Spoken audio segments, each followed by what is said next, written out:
नमस्कार। तो राजस्थान अध्ययन कक्षा 7 अध्याय 8। आशा करता हूँ कि आपने बुक से अच्छी तरीके से पढ़ लिया होगा और अपना कमिटमेंट था कि मेरे द्वारा ये टॉपिक पूरे करवाए जाएँगे और अब अपनी कोशिश है कि पर डे एक-एक वीडियो आपको मिलता रहे और आपकी ये जल्दी से हो काम। क्लासरूम से अगर रीट का बैच जॉइन करना है तो संकल्प में मोस्ट वेलकम है। क्लासरूम से लाइव बैच आपको रीट का मिल जाएगा। ऑफलाइन जॉइन करना चाहते हैं तो ऑफलाइन नया बैच 9 बजे शुरू हो चुका है। और एक एमसीक्यू बैच लेकर आ रहा है संकल्प 2 जून से। इस बैच को भी आप ज्वाइन कर सकते हो। इसमें पूरा पोर्शन मेरे द्वारा करवाया जाएगा और पूरा पोर्शन क्वेश्चनों के माध्यम से होगा इसमें। सेकंड ग्रेड और पीटीआई का एमसीक्यू बैच भी उपलब्ध है। तो ये अध्याय 8 है, आजादी से पूर्व राजस्थान में सामाजिक सुधार। मध्यकालीन भारत में सती प्रथा को रोकने का प्रयास किन शासकों ने किया था? 2 शासक थे, एक था मोहम्मद बिन तुगलक और एक था अकबर। किन शासकों ने किया था? तो मोहम्मद बिन तुगलक और अकबर ने किया था। एक तो मोहम्मद बिन तुगलक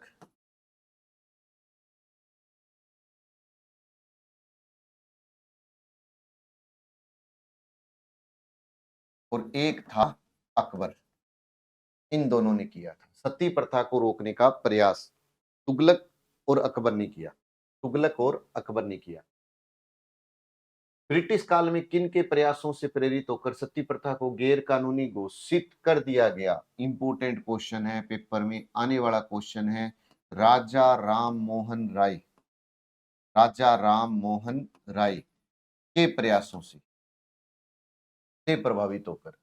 राजा राम मोहन राय से प्रभावित होकर ब्रिटिश काल में सती प्रथा को गैर कानूनी घोषित किया गया।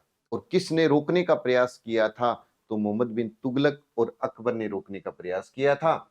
आपसे पूछे सती प्रथा अधिनियम कब पारित हुआ? 1829 में पारित हुआ था। 1829 में पारित हुआ था।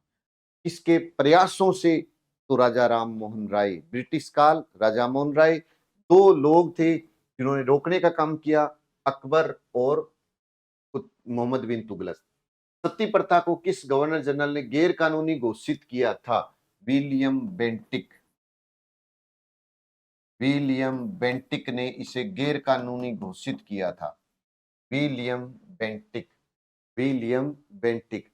कब अधिनियम पारित हुआ? 1829। किसने गैर कानूनी घोषित किया? William Bentinck. और अब पूछे रियासत पर कि सर्वप्रथम किस रियासत ने सती प्रथा को निषेध कानून पारित किया था? तो आंसर है जयपुर। ये याद रखते हुए चलेंगे तो सारा याद रहेगा। अब आपसे पूछे सती प्रथा निषेध कानून कब? तो 1829। किस रियासत ने? जयपुर ने। और कौन सा था गवर्नर जनरल? तो विलियम बेंटिक था। वैसे याद रख लो। किसके प्रयासों से सफल हुआ था राजा राममोहन राय? है ना? तो बार बार रिपीट करेंगे, याद होता जाएगा। जयपुर रियासत ने किस समिति के प्रयासों से सती प्रथा निषेध कानून पारित किया था? इस समिति के प्रयासों से। ये है पहली रियासत कौन सी थी? जयपुर। उसी से मिलती जुलती है जयपुर संरक्षक समिति। जयपुर संरक्षक समिति। याद क्या रखना है?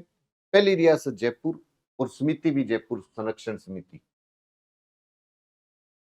राजस्थान में सर्वप्रथम किस रियासत ने कन्या वध को गैर कानूनी घोषित किया? क क क कन्यावध, क क कोटा, क कन्यावध को कोटा, कोटा कन्यावध। अब याद रह जाएगा ये। कन्या कोटा, है ना? कन्यावध कोटा, सती प्रथा में जयपुर और विलियम बेंटिक। कम उम्र की कन्याओं को उनसे अधिक अवस्था के पुरुष से विवाह करना क्या होता है? अनमेल विवाह होता है। अनमेल विवाह होता है। क्या कहलाता है? अनमेल विवाह कहलाता है। अल्पवयस्क बालक बालिकाओं को विवाह करना क्या कहलाता है? बाल विवाह। कम उम्र, बाल विवाह। अनमेल, अल्पवयस्क, कम उम्र। याद रखना है। अगर आप चतुर्थ श्रेणी का क्लासरूम से लाइव बैच ज्वाइन करना चाहो तो भी उपलब्ध है। और ये एमसीक्यू बैच चतुर्थ श्रेणी का भी उपलब्ध है और ये भी क्लासरूम से लाइव बैच उपलब्ध है। राष्ट्रीय स्तर पर अनमेल एवं बाल विवाह जैसी कुप्रथाओं को रोकने के लिए किसने आवाज उठाई थी? देखो, अगर आए सती प्रथा तो राजा राम मोहन राय, भूलना नहीं है, याद करते हुए चलना है। सती प्रथा राजा राम मोहन, सती प्रथा जयपुर रियासत, है ना, विलियम बेंटिक। अब कन्यावध कोटा याद हो गया, कन्यावध कोटा याद हो गया। अनमेल यानी बाल विवाह जैसी कुप्रथाओं के लिए दयानंद सरस्वती, तो दयानंद सरस्वती याद रख लो। अलवर रियासत ने बाल विवाह अनमेल विवाह निषेध कानून कब पारित किया था? तो अलवर रियासत ने 10 दिसंबर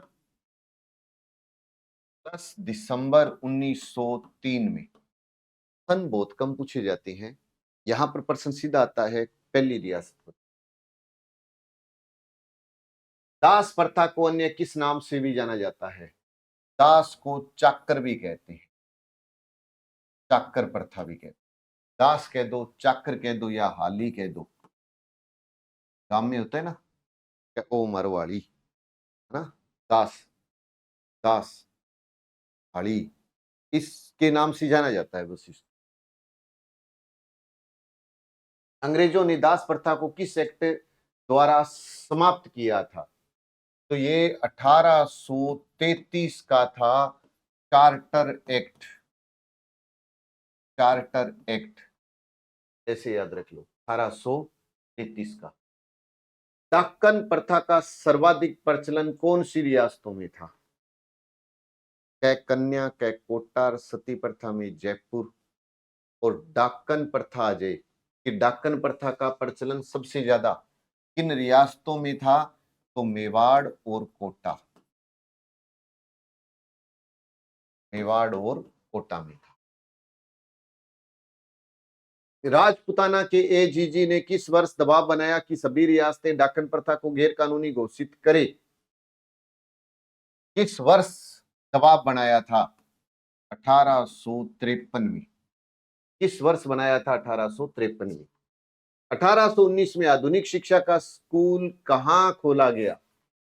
1819 में आधुनिक शिक्षा का स्कूल अजमेर में खोला गया।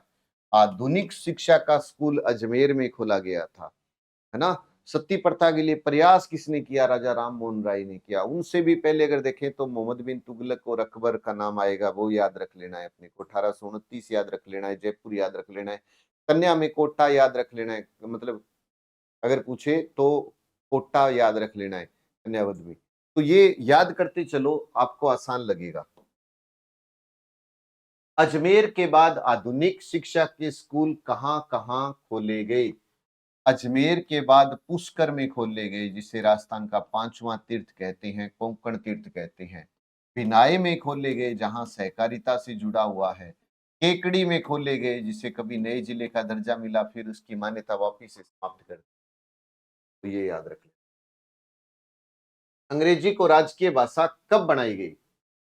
अंग्रेजी को राजकीय भाषा बनाया गया था 1835 में। अंग्रेजी को राजकीय भाषा कब बनाया गया? 1835 में राजकीय भाषा बनाया। 19वीं सदी में किस रियासत को छोड़कर सभी रियासतें शिक्षण संस्थाएं प्रारंभ हो चुकी थी? तो देखो, जैसलमेर रियासत के अलावा, जैसलमेर को छोड़कर, जैसलमेर रियासत को छोड़कर सभी रियासतों में शिक्षण संस्थाएं प्रारंभ हो चुकी थी। क्यों? क्योंकि जैसलमेर तो सबसे पिछड़ी रियासत है। जैसलमेर को तो राजस्थान का अंडमान कहते हैं। जैसलमेर रियासत क्षेत्रफल में सबसे बड़ी रियासत थी? नहीं थी, मारवाड़ थी सबसे बड़ी। एकीकरण के समय क्षेत्रफल में सबसे बड़ी रियासत मारवाड़। जिला पूछे तो जैसलमेर है, पिछड़ी रियासत पूछे तो जैसलमेर। क्लासरूम से लाइव बैच भी है और एमसीक्यू बैच भी है, जैसा आपको उचित लगे आप ज्वाइन कर सकते। सबसे पहले 1851 में कहां पर प्राथमिक स्कूल को हाई स्कूल में क्रमोन्नत किया गया? 1851 में कहां पर किया गया? तो कह दो अजमेर सरकारी स्कूल। ये अजमेर इस मामले में हाईलाइट है, ये जरूर ध्यान से देख लेना, अजमेर का नाम सबसे ज्यादा आएगा। अजमेर में मेयो कॉलेज की स्थापना कब हुई थी? अजमेर में मेयो कॉलेज की स्थापना कब हुई थी? 1875 सॉरी 1872 में हुई थी। 1872 में हुई थी। मेयो कॉलेज की स्थापना कब हुई थी? 72। और किसके नाम पर खोला गया था? लॉर्ड मेयो के नाम पर, लॉर्ड मेयो के नाम पर खोला गया। और प्रथम सत्र जो प्रारंभ हुआ था ना, वो था 75-76। इसलिए अपने बोल देते हैं कि मेयो कॉलेज 1875, जबकि स्थापना 72 और पहला स्तर शुरू हुआ था 75-76। पहला स्तर कब शुरू हुआ था? 75-76, याद रखना। राजस्थान विद्यापीठ संस्था की स्थापना कब हुई? कोई नहीं पूछेगा आपसे। 21 अगस्त 21 अगस्त 1937 में। लेकिन आपसे क्या पूछेगा? ये पूछेगा राजस्थान विद्यापीठ की स्थापना किसने की थी? जनार्दन राय, जनार्दन राय ने की थी। जनार्दन राय ने की थी, है ना। मेयो कॉलेज की स्थापना बताओ तो 1872 किसके नाम पर? लॉर्ड मेयो के नाम पर। पहला स्तर 75-76 में, है ना। पहला स्कूल अजमेर में, अंग्रेजी शिक्षा अजमेर में। कनेक्ट करते चलो तो सारा याद हो जाएगा। इसको कहते हैं सीधा स्पष्ट रूप से रटना, ज्यादा कोई मतलब नहीं। सभी के लिए शिक्षा के उद्देश्य से पंडित जनार्दन राय नागर ने कौन सी संस्था का गठन किया था? अभी बताया था ना, राजस्थान विद्यापीठ संस्था, राजस्थान विद्यापीठ संस्था। मिशनरी संस्था कन्या वर्नाकुलर स्कूल प्रारंभ किया गया। मिशनरी संस्था कन्या वर्नाकुलर कब स्थापित? 61 में। कोई खास इंपोर्टेंट नहीं है। राजस्थान में प्रथम सरकारी कन्या स्कूल कब खोला गया? ये बन सकता है, शिक्षा की दृष्टि से ये इंपोर्टेंट बन सकता है। 1866 कि पहला सरकारी कन्या स्कूल कब खोला गया? 1866। कहां खोला गया? पुष्कर अजमेर। कहां खोला गया? कब खोला गया? 1866। और कहां खोला गया? तो पुष्कर में खोला गया। पुष्कर अजमेर में खोला गया। ये बन सकता है कि पहला सरकारी कन्या अगर आपसे पूछे स्कूल तो 1866। और कहां? तो पुष्कर। कहां? तो पुष्कर। रीट की बुक मार्केट में है, इससे बाहर कोई क्वेश्चन नहीं जाएगा। ये जीके की बुक है। अगर आप अपना जीके बहुत ही शानदार करना चाहते हो, मार्केट में उपलब्ध है, एक बार विजिट जरूर। आदिवासियों का मसीहा और बागड़ का गांधी किसे कहते हैं? आदिवासियों का मसीहा और बागड़ का गांधी कहते हैं भोगीलाल पांड्या। भोगीलाल पांड्या को कहते हैं। और आदिवासियों का मसीहा मोतीलाल तेजावत भी है। तो ये बुक के अंदर लिखा हुआ है, तो अपने दिमाग में रहता है आदिवासियों का मसीहा मोतीलाल तेजावत। तो ये किताब में लिखा हुआ, तो इस हिसाब से मैंने दोनों ही लिख दिए। भोगीलाल पांड्या का जन्म कब और कहां हुआ? तो भोगीलाल पांड्या का जन्म कब हुआ नहीं पूछेगा आपसे कोई भी, ये नहीं पूछेगा आपसे। लेकिन ये पूछेगा कहां? तो डूंगरपुर। डूंगरपुर प्रजामंडल का संस्थापक भोगीलाल पांड्या आता है ना, तो उसके साथ कनेक्ट कर लो कि डूंगरपुर प्रजामंडल का संस्थापक पूछे तो भोगीलाल पांड्या। पागड़ सेवा मंदिर पूछे तो भी भोगीलाल पांड्या। पागड़ का गांधी भोगीलाल पांड्या। याद रखना है अपने को। तो पागड़ सेवा मंदिर की स्थापना किसने की थी? भोगीलाल पांड्या ने की थी। पागड़ सेवा मंदिर की स्थापना भोगीलाल पांड्या ने की थी। भोगीलाल पांड्या ने। डूंगरपुर रियासत में पुलिस द्वारा किसे पाठशाला बंद करने का कहा था? एक आपने नाम सुना होगा, रास्तापाल कांड हुआ था। रास्तापाल कांड। तो उस समय नाना भाई खांट को कहा था। नाना भाई खांट को कहा था। और ये कौन सा कांड था? रास्तापाल कांड के नाम से इसको जाना जाता। रास्तापाल पाठशाला जो थी, है ना, रास्तापाल पाठशाला या रास्तापाल कांड के नाम से इसको जाना जाता है। तो उस समय नानाभाई खांट, सिंगाबाई खांट और कालीबाई शहीद हुई ना, तो ये सभी शहीद हुए। डूंगरपुर में पुलिस द्वारा नानाभाई खांट के शहीद होने के बाद किस अध्यापक को पीटा व घसीटा गया? तो एक था नानाभाई, एक था सिंगाभाई, एक था नानाभाई, एक था सिंगाभाई और एक थी कालीबाई। जब डूंगरपुर पुलिस सिंगाभाई को गाड़ी से बांधकर घसीट रही थी तो किस भील बालिका ने रस्सी काटी थी? तो अपने क्या बोलेंगे? कालीबाई। और उम्र कितनी थी? उम्र थी मात्र 13 वर्ष। उम्र कितनी थी? 13 वर्ष। तो क्या अपने इसको जोड़ना कैसे है कि रास्तापाल गांव में रास्तापाल पाठशाला रास्तापाल कांड के नाम से जाना जाता है। क्यों? क्योंकि जब रास्तापाल पाठशाला को बंद करने का आदेश दिया नानाभाई खांट को, तो बंद नहीं किया तो सिंगाबाई खांट को, है ना, मतलब घसीटा गया। उसमें रस्सी काटी कालीबाई ने। कालीबाई का स्मारक डूंगरपुर में केब सागर झील के किनारे है। अगर पूछे स्मारक तो डूंगरपुर में केब सागर झील के किनारे। तो ये कनेक्ट कर सकते हो आप। करणी सिंह का संबंध किससे है? महाराजा करणी सिंह का संबंध है बीकानेर से। बीकानेर से। करणी सिंह का जन्म कब हुआ? नहीं पूछेगा आपसे, बस याद रख लेना 1924। करणी सिंह कब से कब तक लोकसभा सदस्य रहे? एक शासक जो सदस्य भी रहे लोकसभा। तो वैसे कनेक्ट करके कोई पूछे तो कह दो 1952 से 1977 यानी 25 वर्ष तक रहे। कई बार होता है ना कि बीकानेर का कौन सा शासक लोकसभा का सदस्य रहा, ऐसे कोई कनेक्टिंग करके पूछे तो थोड़ा सा आ सकता है क्वेश्चन। हीरालाल शास्त्री का जन्म कब हुआ? कोई दिक्कत नहीं है, लिख लो, लेकिन कोई खास बात नहीं है। 1899। हीरालाल शास्त्री राजस्थान का पहला मुख्यमंत्री है। कि राजस्थान का पहला सीएम कौन है? हीरालाल शास्त्री। पहला मुख्यमंत्री हीरालाल शास्त्री। एमसीक्यू बैच 2 जून से प्रारंभ हो रहा है। मैं कहता हूं सेकंड ग्रेड में राजस्थान जीके, करंट और साइकोलॉजी पूरा पोर्शन कवर हो जाएगा। ऑफर 48 घंटे 499 रुपए। हीरालाल शास्त्री का जन्म जोबनेर जयपुर। जोबनेर जयपुर। हीरालाल शास्त्री का जन्म पूछे तो जोबनेर जयपुर। जन्म पूछे तो जोबनेर जयपुर। दूरस्थ एवं पिछड़े हुए कौन से गांव को अपना कार्य क्षेत्र बनाया था?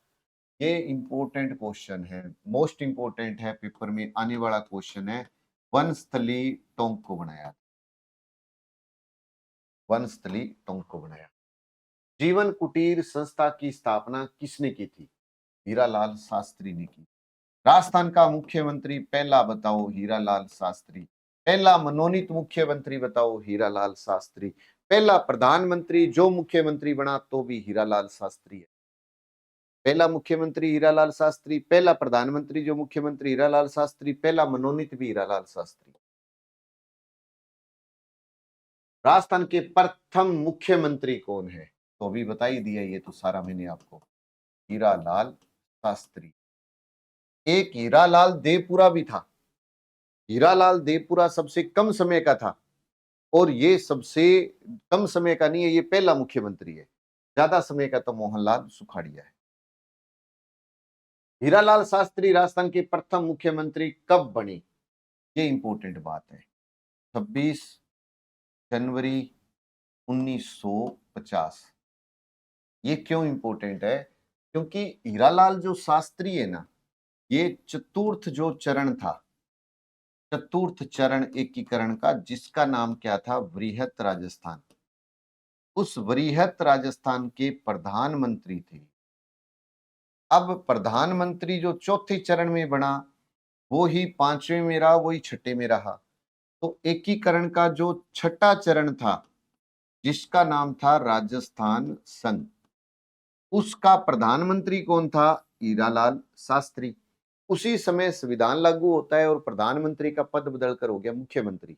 तो उस समय जो प्रधानमंत्री था उसी को ही पहला मुख्यमंत्री मनोनीत घोषित किया था, तो वो हीरालाल शास्त्री था। वनस्थली विद्यापीठ की स्थापना किसने की थी? हीरालाल शास्त्री व रत्ना शास्त्री। हीरालाल शास्त्री व रत्ना शास्त्री। हीरालाल शास्त्री और रत्ना शास्त्री। किशोरी देवी का संबंध, बहुत इंपॉर्टेंट क्वेश्चन है। दुलारों का वास झुंझुनू।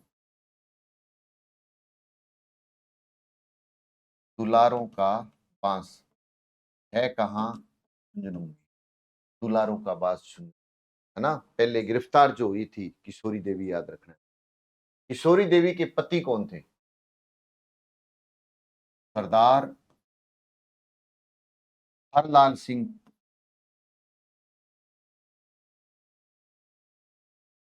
खर्रा।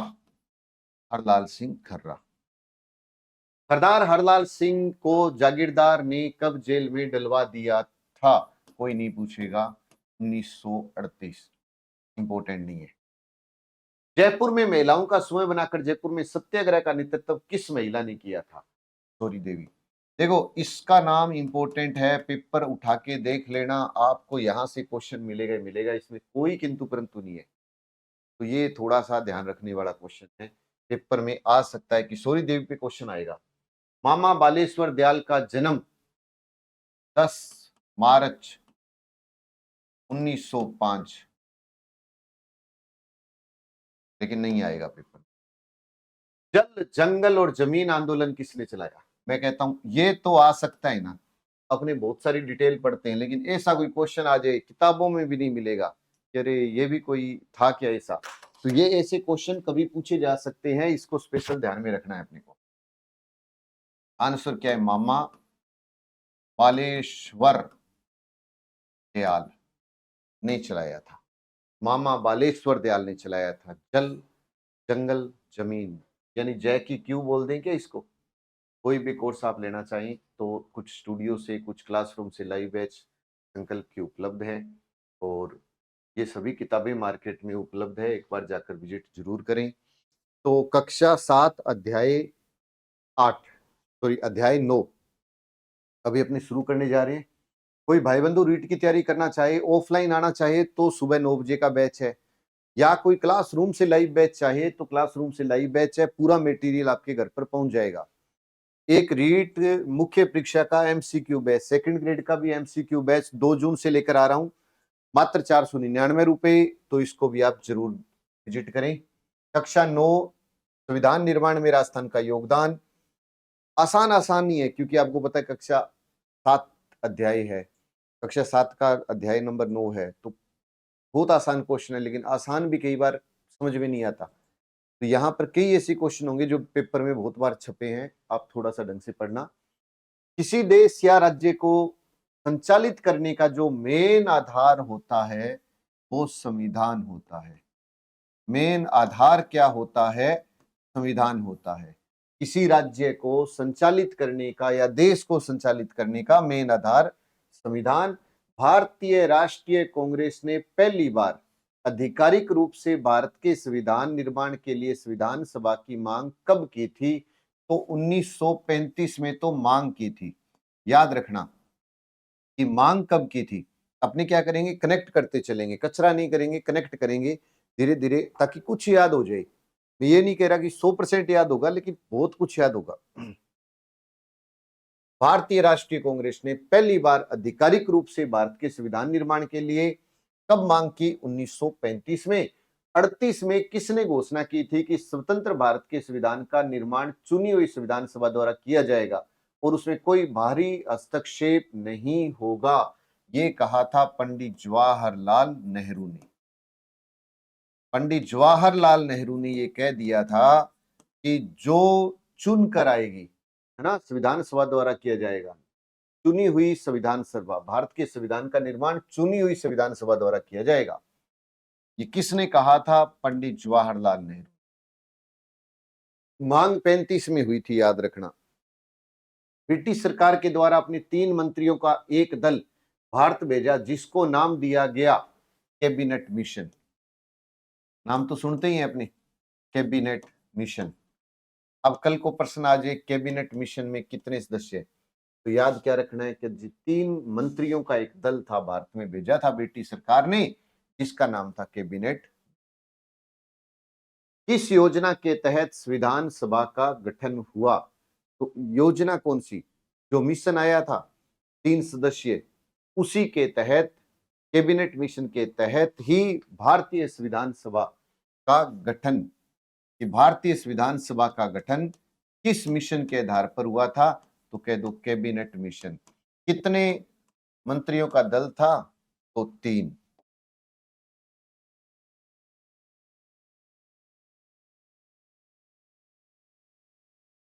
संविधान सभा का गठन कब हुआ? अच्छा क्वेश्चन है। 1946 में। ये सन याद रखना पड़ेगा आपको। संविधान सभा का गठन कब हुआ? 46 में। कैबिनेट मिशन कब आया? 46 में। कैबिनेट मिशन कब आया? 46 में। संविधान सभा का गठन कब हुआ? 46 में। और संविधान सभा का गठन किसके आधार पर हुआ? कैबिनेट मिशन के आधार पर। कैबिनेट मिशन कब आया? 46 में। गठन कब हुआ? 46 में। कितने मंत्रियों का दल था? 3। जनता के प्रतिनिधियों की वह सभा जो संविधान का निर्माण करती है, उस सभा को क्या कहते हैं? संविधान सभा। उसको क्या कहते हैं? संविधान सभा। प्रथम बैठक कब हुई थी? ये भी इंपॉर्टेंट है। मैं हालांकि ये कहता हूं कि वे सन वाले प्रश्न नहीं आते, लेकिन मैं अब आपको वापिस से कह रहा हूं, ये सन वाले आएंगे। जो नहीं आने वाला होगा मैं अपने आप बता दूंगा। संविधान सभा की प्रथम बैठक अगर पूछे तो 9 दिसंबर 1946। 9 दिसंबर 1946। संविधान सभा के अस्थायी अध्यक्ष किसे बनाया गया? बहुत अच्छा क्वेश्चन। अस्थायी अध्यक्ष सच्चिदानंद सिन्हा। सच्चिदानंद सिन्हा को बनाया। संविधान सभा का स्थायी अध्यक्ष डॉक्टर राजेंद्र प्रसाद था। अब क्या होता है, अपने को ज्यादातर जो पेपर में याद होता है वो ये वाला प्रश्न याद होता है। हम जल्दबाजी कर जाते हैं, वहां दिक्कत आती है। भाई वो आपसे ये पूछ रहा है पहला अस्थायी अध्यक्ष, लेकिन ऑप्शन में देगा राजेंद्र प्रसाद। लेकिन उस समय दिमाग पे इतना प्रेशर होता है कि वो ये नहीं देखता कि वो स्थायी पूछ रहा है कि अस्थायी पूछ रहा है, जल्दबाजी कर जाते हैं। तो ये स्पेशल ध्यान रखना है कि देख लो कि पूछ क्या रहा है वो। तो वो कह रहा है कि स्थायी अध्यक्ष तो ये, अस्थायी अध्यक्ष सच्चिदानंद, तो ये अस्थायी पूछे तो सच्चिदानंद सिन्हा। प्रारूप समिति का निर्माण किसने किया था? संविधान सभा ने किया।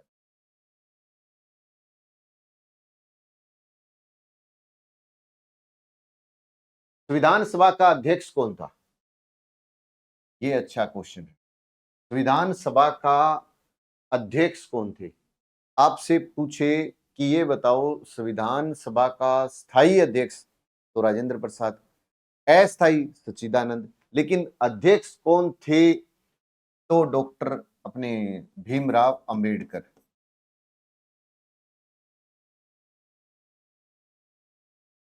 भीमराव अंबेडकर।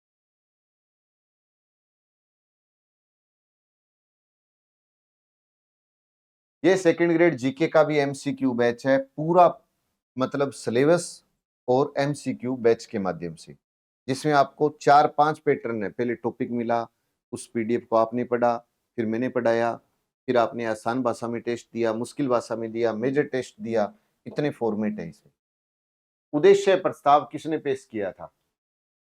उद्देश्य प्रस्ताव किसने पेश किया था? पंडित जवाहरलाल नेहरू ने पेश किया।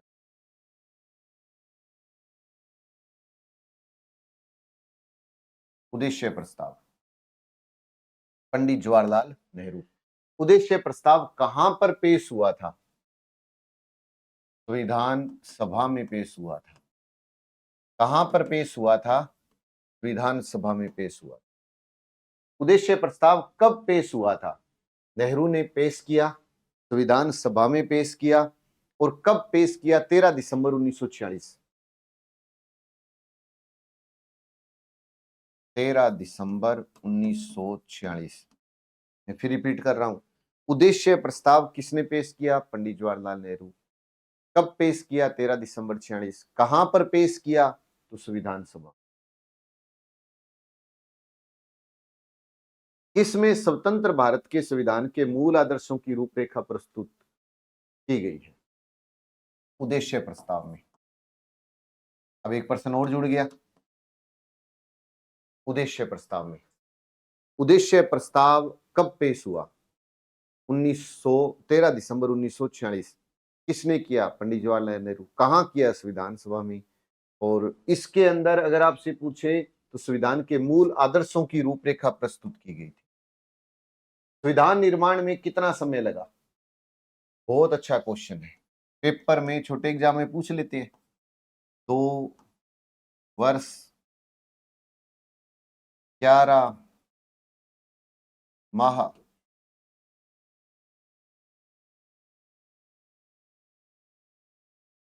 14 दिन, सॉरी 18 दिन।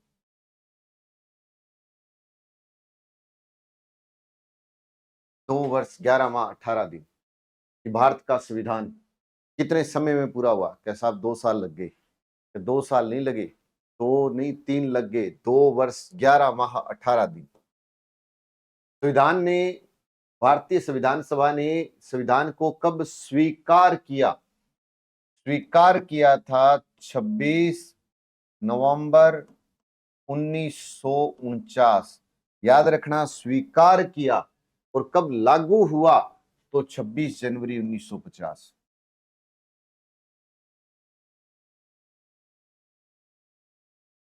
याद हो तो राजस्थान का इस समय एकीकरण चल रहा था और एकीकरण का इस समय 6वां चरण चल रहा था और उसका नाम था राजस्थान संघ। उसी समय यह संविधान लागू हुआ था, 26 जनवरी 1950। अच्छा क्वेश्चन है। संविधान दिवस कब मनाया जाता है? 26 नवंबर को। कब मनाया जाता है? 26 नवंबर को। अब वापिस समझो, 26 जनवरी को लागू हुआ, लेकिन अपनाया कब था?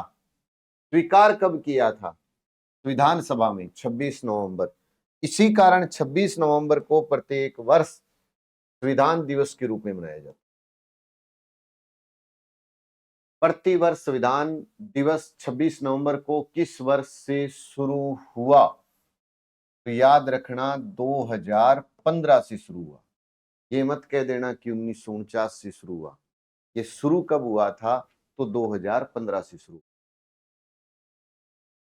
पहला संविधान दिवस कब मनाया गया? 26 नवंबर 2015। विधानसभा में कौन से प्रतिनिधि शामिल थे? देखो, इसके अंदर क्या था कि अपने ये कह सकते हैं कि ब्रिटिश शासन के अधीन राज्य के प्रतिनिधि, प्रांतों के प्रतिनिधि और देशी रियासतों के मनोनीत प्रतिनिधि कितने थे? एक तो ब्रिटिश शासन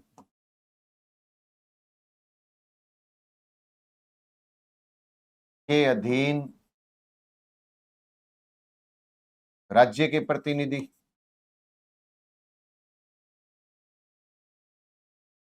एक प्रांतों के निर्वाचित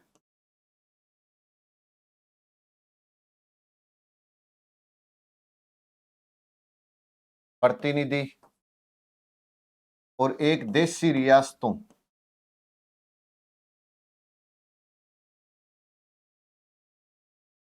के मनोनीत प्रतिनिधि। ये इसमें समझ। सदस्य कौन थे? देखो, अब इसमें तो बहुत सारे सदस्य थे, है ना। सदस्य कौन कौन थे? तो इसके अंदर खूब सारे सदस्य थे। इस क्वेश्चन को तो आपके पास एक सारणी बनी हुई है, उसके माध्यम से आप पढ़ने की कोशिश करना, क्योंकि इसमें लगभग ये मान लो आपके पास जो लिस्ट है उस लिस्ट के अकॉर्डिंग अगर अपने देखेंगे तो लगभग 10-15 नाम आ जाएंगे।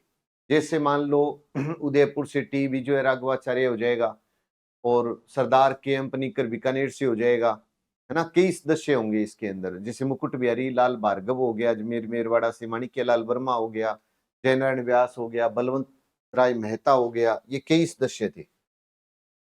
संविधान सभा के सदस्य जो राजस्थान की रियासतों में प्रशासनिक अधिकारी थे, ये इंपॉर्टेंट क्वेश्चन है। प्रशासनिक अधिकारी थे वो 4 थे, sir VT. Krishnamachari, Venkatachari, KM. Panicker और टी. विजय राघवाचारी। ये इंपॉर्टेंट है, ये इसलिए मैं लिख रहा हूं। एक है सर वी.टी. कृष्णामाचारी, ये जयपुर से थे। एक है सी.एस. वेंकटाचारी, जो एक सीएम भी मनोनीत हुए थे, आपको पता हो तो। वेंकटाचारी मनोनीत हुए थे, बने नहीं थे, मनोनीत हुए थे, जोधपुर से। और एक है के.एम. पनिक्कर, के.एम. पनिक्कर। अब ये के.एम. पनिक्कर बीकानेर से है, के.एम. पनिक्कर। टी. विजय राघवाचार्य,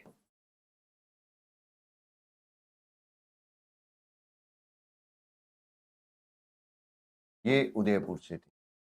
और ये याद रखना, ये इंपॉर्टेंट भी है, ये पेपर के लिहाज से मोस्ट इंपॉर्टेंट है। राजस्थान मूल के प्रवासी प्रभुदयाल हिम्मत सिंह संविधान सभा में कहां से चुने गए थे? ये पश्चिमी बंगाल से चुने गए थे। कहां से चुने गए थे? पश्चिमी बंगाल से चुने।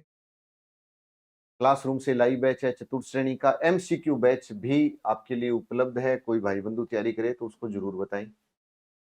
राजस्थान मूल के प्रवासी बनारसी दास झुंझुनूवाला संविधान सभा में कहां से चुने गए थे? ये बनारसी लाल बिहार से थे। बनारसी लाल कहां से थे? बिहार से थे। मूल प्रवासी पदम पत सिंघानिया कहां से चुने गए थे? पदम पत सिंघानिया यूपी से चुने गए थे। फिर है भारतीय संविधान के मूल प्रति में भारत के वैभवशाली इतिहास, परंपरा और संस्कृति को दर्शाने वाले कितने चित्र हैं? 22। अच्छा प्रश्न है, क्योंकि हम संविधान पढ़ लेते हैं पूरा, लेकिन ये बहुत कम पढ़ पाते हैं। तो याद रखना कितने चित्र थे, तो 22। भारतीय संविधान की प्रतिलिपि में बने 22 चित्रों का निर्माण किसने किया था? नंदलाल बोस ने किया।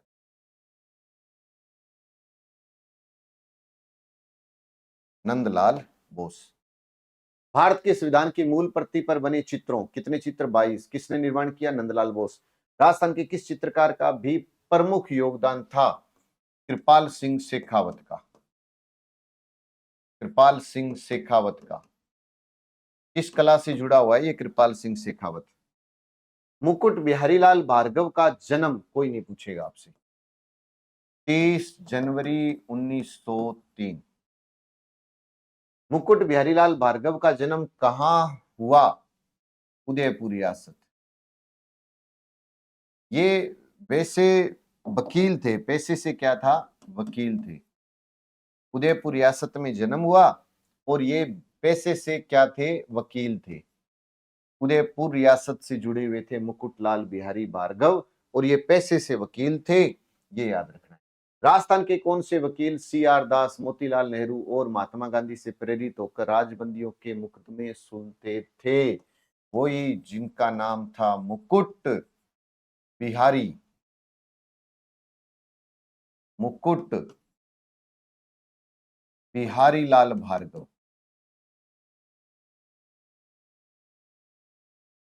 विधानसभा ने अजमेर मेरवाड़ा का प्रतिनिधित्व किस सदस्य को दिया था? अजमेर मेरवाड़ा एक अलग से विधानसभा थी, अलग से विधानसभा थी, और इस विधानसभा को धारा सभा बोलते थे, और इस धारा सभा में 30 सदस्य थे, ये भी याद रख ले। तो अजमेर मेरवाड़ा का भी किसको दिया था? मुकुट बिहारी भार्गव को दिया था, ये याद रख लो। माणिक्यलाल वर्मा का जन्म कब हुआ? नहीं पूछेगा कोई, लेकिन पूछेगा वो चीज पूछेगा कि भाई ये बताओ माणिक्यलाल वर्मा का संबंध कौन से जिले से है, कहां पर जन्म हुआ था, बिजोलिया भीलवाड़ा। अब जो रट्टा मार के जाएगा या जिसको याद ही नहीं है मान लो, वो क्या कहेगा कि जी मेवाड़ का गांधी था माणिक्यलाल वर्मा, तो गलत भी नहीं है कि मेवाड़ का गांधी है माणिक्यलाल वर्मा, तो फिर माणिक्यलाल वर्मा का संबंध तो मेवाड़ उदयपुर से होगा, जबकि जन्म कहां हुआ था, जन्म आपसे पूछे तो बिजोलिया भीलवाड़ा, और मेवाड़ का गांधी कहते हैं, क्या कहते हैं इन्हें, मेवाड़ का गांधी। माणिक्यलाल वर्मा ने मेवाड़ प्रजामंडल पर लगी रोक को हटाने के लिए हुए सत्याग्रह आंदोलन का संचालन किया था, कहां से, अजमेर से किया, कहां से किया था, अजमेर से किया। मेवाड़ प्रजामंडल के पहले अधिवेशन की अध्यक्षता किसने की थी, अध्यक्षता किसने की थी, माणिक्यलाल वर्मा ने की थी।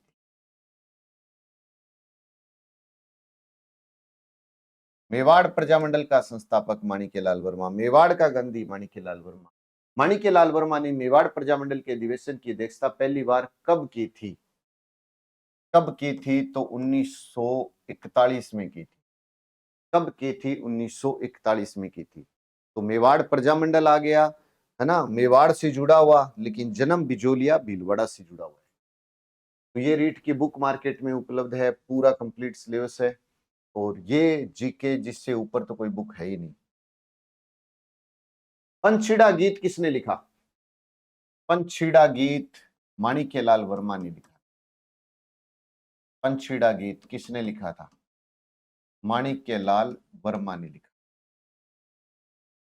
माणिक्यलाल वर्मा बृहत्तर राजस्थान के प्रधानमंत्री कब बने थे, माणिक्यलाल वर्मा बृहत्तर राजस्थान के प्रधानमंत्री, ये देखो होता क्या है कि पहले चरण का नाम मत्स्य संघ था, दूसरे का नाम राजस्थान संघ या पूर्व राजस्थान है, तीसरे का नाम संयुक्त राजस्थान है, तीसरे का नाम संयुक्त, तो ये क्या है, इनके नामों को जोड़ करके बना रखा है इसे, तो बुक में ये लिखा हुआ है। वैसे तो संयुक्त वरीयत राजस्थान बोलते हैं उसको, लेकिन नाम ही ऐसे लिखा हुआ है तो अपने को ये मानना पड़ेगा। 1963 में राजस्थान खादी ग्रामोद्योग बोर्ड के अध्यक्ष कौन थे, माणिक्यलाल वर्मा।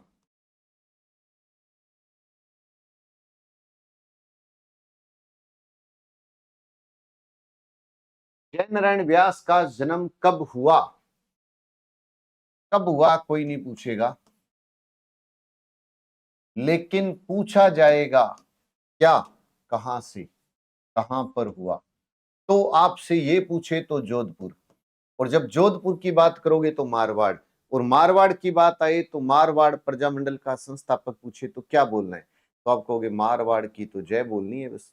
तो मारवाड़ प्रजामंडल जय नारायण व्यास, मारवाड़ प्रजामंडल जय नारायण व्यास। जय नारायण व्यास का जन्म कहां हुआ, तो आंसर है जोधपुर। याद करो, जोधपुर प्रजामंडल का संस्थापक, तो जोधपुर की जय बोलनी है तो जय नारायण व्यास। जोधपुर प्रजामंडल का संस्थापक जय नारायण व्यास, ऐसे याद रख लो। जय नारायण व्यास का तरुण राजस्थान समाचार पत्र के प्रधान संपादक कब बनी, तो 1927। तरुण राजस्थान से जुड़े हुए कौन थे, तो जय नारायण व्यास। जय नारायण व्यास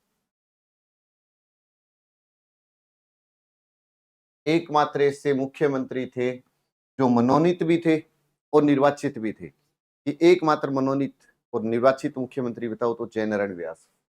1936 में अखंड भारत के प्रकाशक कौन रहे, अखंड भारत के जय नारायण व्यास रहे, अखंड भारत के जय नारायण व्यास। जय नारायण व्यास 1951 से अवधि में कितनी बार मुख्यमंत्री बनी, देखो 2 बार बनी, लेकिन याद रख लेना इसके अंदर इंपॉर्टेंट बात यह है कि एक बार मनोनीत और एक बार निर्वाचित।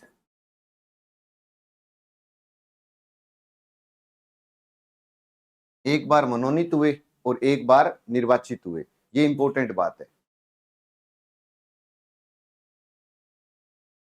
सामंत शाही एवं जागीरदारी प्रथा को समाप्त करने के लिए आवाज किसने उठाई थी? वही जो 2 बार राजस्थान का मुख्यमंत्री बना था, है ना। इस तरीके से आप कमेंट इसको कनेक्ट करते रहा करो। वही जिसका जन्म जोधपुर में हुआ था, जो 2 बार मनोनीत मुख्यमंत्री बना था, जो जोधपुर प्रजामंडल से जुड़ा हुआ था, जयनारायण व्यास। बलवंत सिंह मेहता, इंपोर्टेंट क्वेश्चन है। बलवंत सिंह मेहता का जन्म स्थल कौन सा है? तो उदयपुर है। बलवंत सिंह मेहता का जन्म, इसे मैंने कब हुआ वो हटा दिया, ये नहीं आएगा, लेकिन ये पूछा जा सकता है। अब देखिए, उदयपुर यानी मेवाड़, राजस्थान की सबसे प्राचीन रियासत पूछे तो मेवाड़। उसका जो अध्यक्ष था ना, क्योंकि अपने क्या बोलते हैं कि प्रजामंडल का संस्थापक बताओ, तो क्या बोलेंगे? उदयपुर मेवाड़ माणिक्यलाल वर्मा आ जाएगा। माणिक्यलाल वर्मा आ गया। लेकिन प्रश्न आया कि मेवाड़ प्रजामंडल का प्रथम अध्यक्ष कौन था? तो ये बलवंत सिंह है, बलवंत सिंह मेहता। अध्यक्ष बताओ तो कौन आएगा? बलवंत सिंह मेहता। का संबंध किससे था? उदयपुर से था। लेकिन इसका प्रजामंडल का संस्थापक कौन था? तो आप क्या कहोगे? माणिक्यलाल। बनवासी छात्रावास की स्थापना, बनवासी छात्रावास की स्थापना बनवासी बलवंत सिंह मेहता ने की थी। बलवंत सिंह मेहता ने की थी। बनवासी की बलवंत सिंह मेहता ने की थी। बनवासी संघ, बलवंत सिंह मेहता ने बनवासी छात्रावास संघ की स्थापना कब की? 18 मार्च 1909 में की। 18 मार्च 1909। सन वाला मैंने फिर भी कह रहा हूं, मोस्ट इंपोर्टेंट जो सन है वो आपको भी पता लग जाता है देखते ही, ये तो पूछा जा सकता है, बस उसको ध्यान से देखना है, बाकियों पे दिमाग नहीं लगाना ज्यादा। स्थापना कहां पर की थी? बनवासी संघ की स्थापना की कहां थी? कोटा। अब देखो, सॉरी, बनवासी संघ की स्थापना की कहां थी? एक मिनट 18 मार्च 1909 नहीं है भैया। बलवंत सिंह मेहता ने बनवासी छात्रावास संघ की स्थापना कब की थी? 1943 में की थी। कब की थी? 1943 में की थी। और अब आपसे ये पूछे, ये बताओ कहां की थी? तो उदयपुर में की थी, क्योंकि उदयपुर मेवाड़, उदयपुर कह दूं, मेवाड़ कह दूं, प्रजामंडल से ही जुड़ा हुआ था ये बलवंत सिंह मेहता। और इसका जन्म स्थल भी कहां था? उदयपुर ही था। संविधान सभा के सदस्य के रूप में मूल संविधान पर हस्ताक्षर करने वाले पहले राजस्थानी कौन थे? अब देखो, ये प्रश्न आएगा ना जिस दिन, उस दिन तो ये मान लेना कि बहुत कम विद्यार्थी करके आएंगे, क्योंकि सब संविधान तो डिटेल में पढ़ते हैं, लेकिन ये तो राजस्थान अध्ययन की किताब में लिखा हुआ है ज्यादातर। तो याद रखना, ये मोस्ट इंपोर्टेंट क्वेश्चन है कि संविधान सभा किस सदस्य के रूप में मूल संविधान पर हस्ताक्षर किसने किए थे? तो बलवंत सिंह मेहता ने, बलवंत सिंह मेहता ने किए थे। बलवंत सिंह मेहता।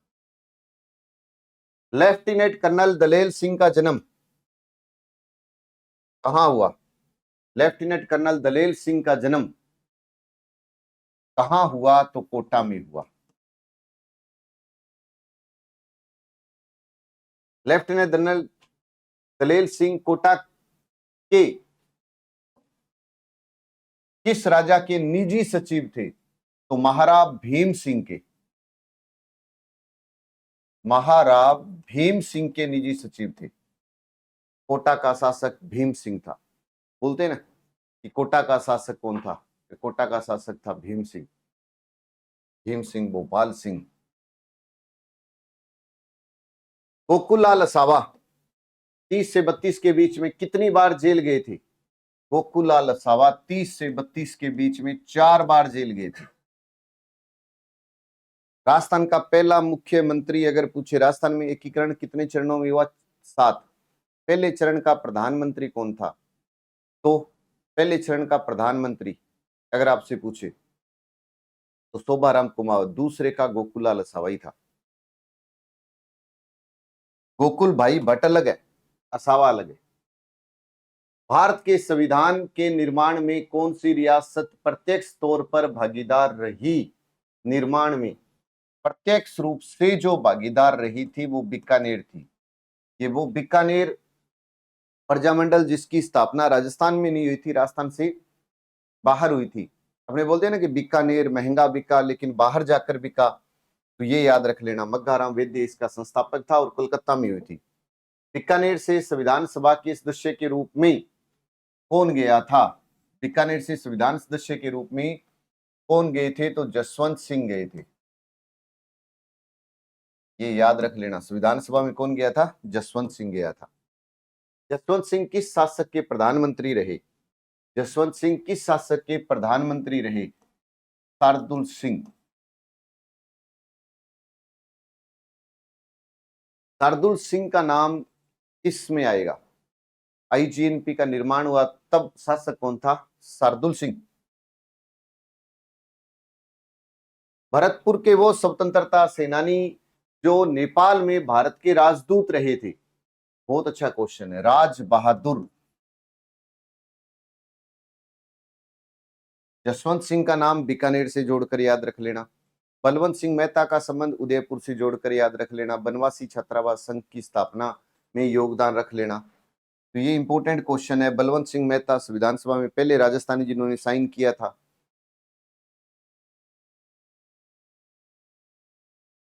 हीरालाल शास्त्री किसके संपर्क में आने के बाद राजकीय सेवा से त्याग पत्र दे दिया था? हीरालाल शास्त्री ने अर्जुन लाल सेठी के संपर्क में आने पर त्याग पत्र दे दिया था। संविधान सभा में सभी नागरिकों के लिए समान अधिकार की वकालत किसने की थी? संविधान सभा में सभी नागरिकों के समान अधिकार की वकालत किसने की थी? हीरालाल शास्त्री ने की थी। और हीरालाल शास्त्री कौन था? राजस्थान का पहला मुख्यमंत्री हीरालाल शास्त्री था। पहला मनोनीत मुख्यमंत्री हीरालाल शास्त्री था। पहला प्रधानमंत्री जो मुख्यमंत्री हीरालाल शास्त्री था। ये जोड़ देना इसमें। सरदार सिंह कब से कब तक अस्थायी संसद के सदस्य भी रहे? कोई पूछेगा नहीं वैसे सरदार सिंह के बारे में, कब से कब तक रहे ये सन नहीं पूछा जाता है, लेकिन 50 से 52 तक रहे। 1958 से 61 के बीच भारत में लाओस में राजदूत बनाकर किसको भेजा था? अच्छा क्वेश्चन है, सरदार सिंह को भेजा था। पॉलिटी से जुड़े हुए हैं। राजदूत बनाकर किसको भेजा था? भारत में लाओस में। सरदार सिंह कहां के राजा थे? बताओ कि सरदार सिंह कहां के राजा थे? खेतड़ी के राजा थे। खेतड़ी को क्या कहते हैं? खेतड़ी को वर्तमान तम नगरी कहते हैं।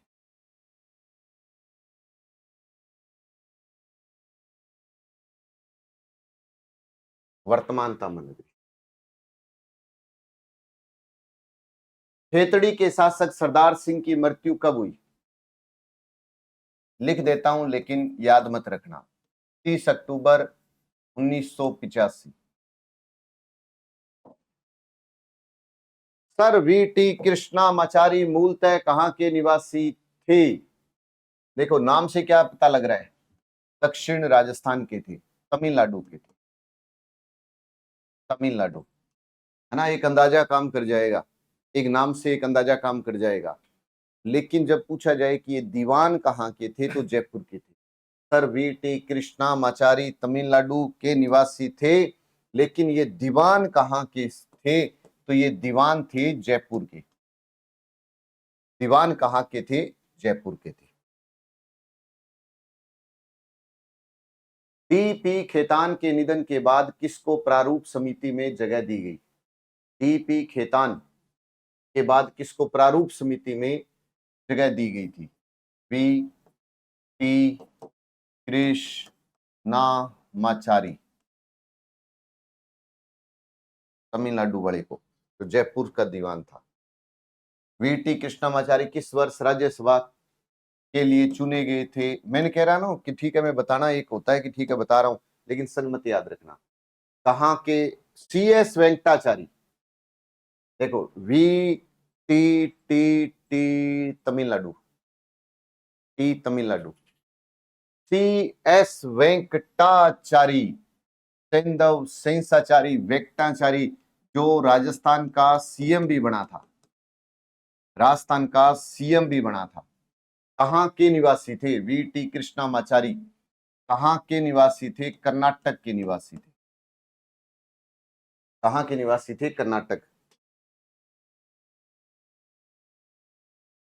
CS वेंकटाचारी पेशे से क्या थे? तो एक ICS, पहले क्या था? IAS को ICS बोलते थे, IAS को क्या बोलते थे? ICS बोलते थे, ये याद रख लेना।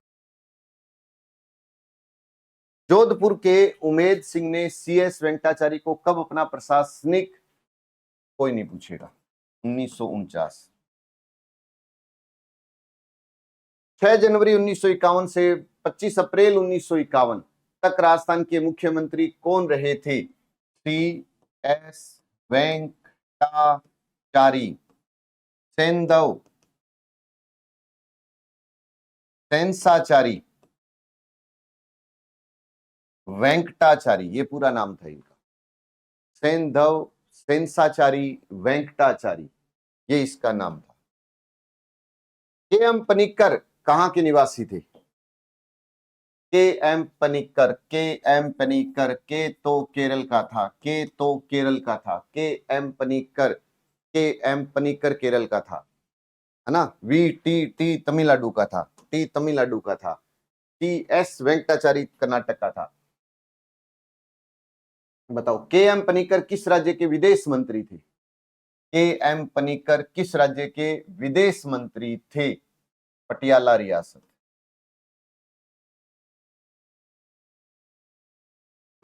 पटियाला रियासत के। सर टी विजय राघवाचार्य मूलतः कहां के थे? तमिलनाडु की। जिसके टी आए वो तमिलनाडु है, ये तो ट्रिक अपने आप ही बन गई।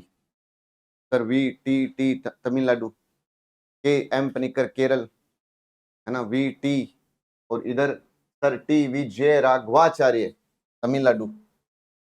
सब में नहीं होता, लेकिन किसी किसी में रट्टा लग ही जाता है बढ़िया तरीके से। राजाओं द्वारा अपने रक्त संबंधियों को शासन हेतु भू क्षेत्र देना क्या कहलाता था? जागीरदार प्रथा कहलाता।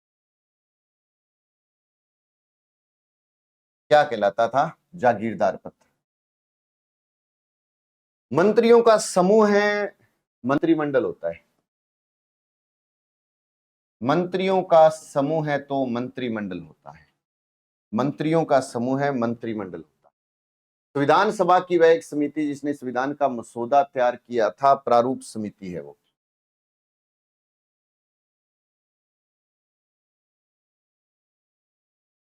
कौन सी समिति है? प्रारूप समिति है। इसके अंदर सन भूल जाओ, सिर्फ सन क्या याद रखना है? संविधान का गठन, है ना, कब अपनाया गया, लागू हुआ, वो तारीख जरूर याद रखना। और कौन सा किसका संस्थापक है पूछा जाता है। और ये जो sir VT Krishnamacharya, T Raghavacharya, KM Panikkar, है ना, इनको जरूर याद रखना। ये पेपर में क्वेश्चन आता है, जब जब आता है। देखो आर्य जैसे एग्जाम में क्वेश्चन आता है, लेकिन इनको कोई पढ़ना पसंद नहीं करता, इसलिए क्वेश्चन गलत होता है। तो आप पढ़ कर जाओगे तो कोई दिक्कत नहीं है। तो ये अपनी कक्षा 7 कंप्लीट हो गई। अब मैं 8 की बजाय 9th लेसन शुरू कर रहा हूं, और उसके पीछे कारण ये है कि संकल्प के जितने भी ऑफलाइन विद्यार्थी हैं उनकी 9th क्लास का टेस्ट चल रहा है। तो 9th क्लास का टेस्ट चल रहा है, तो मैं उसको 9th वाले को लेसन को आज शुरू करने जा रहा हूँ। आगे का जो लेसन रहेगा वो कक्षा 9th का पहला लेसन रहेगा। जय हिंद, जय भारत।